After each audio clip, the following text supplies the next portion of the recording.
নমস্কাৰ বন্ধু বান্ধৱীসকল NB edtech চেনেললৈ স্বাগতম জনাইছোঁ। থাম্বনেইলটো দেখি আপোনালোকে গম পাইছে আজি আমি কি বিষয়ত ডিছকাছ কৰিম নহয় জানো। IA ফাইল কৰা হৈছে, যি অনগোয়িং কেছ চলি আছে বৰ্তমান NIS ডিলেড সম্পৰ্কে মহামান্য গুৱাহাটী উচ্চ ন্যায়ালয়ত। গতিকে কি প্ৰভাৱ পৰিব? আমি পজিটিভ বা নেগেটিভ বহুতো কথা আমি চিন্তা কৰোঁ, কিন্তু কথাটো হৈছে এনেকুৱা, কি কাৰণত জেনেৰেলি এনেকুৱা এপ্লিকেশ্যন বা এনেকুৱা ইণ্টাৰিম এইখিনি ফাইল কৰা হয়। আপোনালোকে ইতিমধ্যে গম পাইছে, বহু ভিডিঅ' হয়তো আপোনালোকে চাইছে বা আপোনালোকে গম পায় নহয় জানো।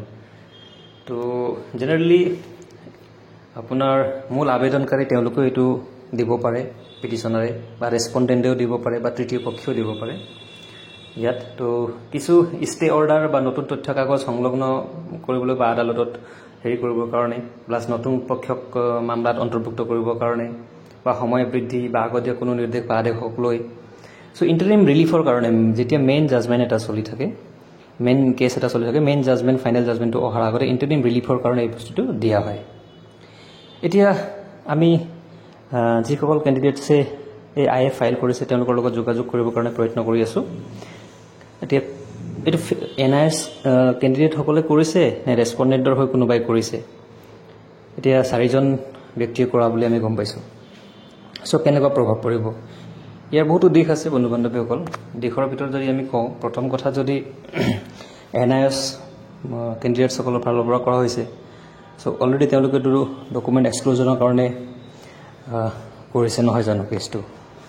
ডকুমেণ্টখিনি যদি এক্সক্লুজ মানে এক্সেমশ্যনৰ কাৰণে কৰিছে, যদি এক্সেমশ্যন কৰা হ'ব বুলি যদি মহামান্য আদালতে যদি জাজমেণ্ট দিয়ে, তেতিয়াহ'লেতো আকৌ এইটো IA ফাইল কৰাৰ কোনো তেনেকুৱা নাছিলে, বা হয়তো তেওঁলোকে বেলেগ কিবা চিন্তা কৰি কেছ দীঘলীয়া হৈছে, মাজতে হয়তো আমি ইণ্টাৰিম ৰিলিফৰ কাৰণে কিবা কৰিম বুলি বেলেগকৈ ভাবিছে নেকি, সেই কথাও হ'ব পাৰে।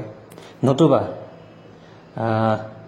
যিহেতু অন্য কেণ্ডিডেটছসকলৰ ওপৰতো এই কেছৰ প্ৰভাৱ যথেষ্ট, লাইক ইমান ডিলে হৈ গৈছে মেৰিট লিষ্ট প্ৰকাশত, গতিকে এই বিষয়ত আমি ইণ্টাৰফেয়াৰ কৰিম বুলি নন NIS কেণ্ডিডেটছৰ ফালৰ পৰা কৰা হৈছে নেকি, ইণ্টাৰিম ৰিলিফৰ কাৰণে যাতে মেৰিট লিষ্টটি সোনকালে প্ৰকাশ পায়, সেইটো হ'ব পাৰে।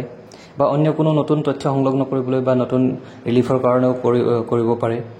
একজেক্টলি কি কাৰণে কৰিছে আৰু ইয়াৰ জাজমেণ্ট কেনেকুৱা আহিব, সেই বস্তুটো মহামান্য আদালতেহে ক'ব, তেওঁলোকে জাজমেণ্ট দিব। তো আমি ধৈৰ্য ধৰিব লাগিব। কিন্তু এতিয়া গম পাইছোঁ টুইষ্ট এটা আহিছে।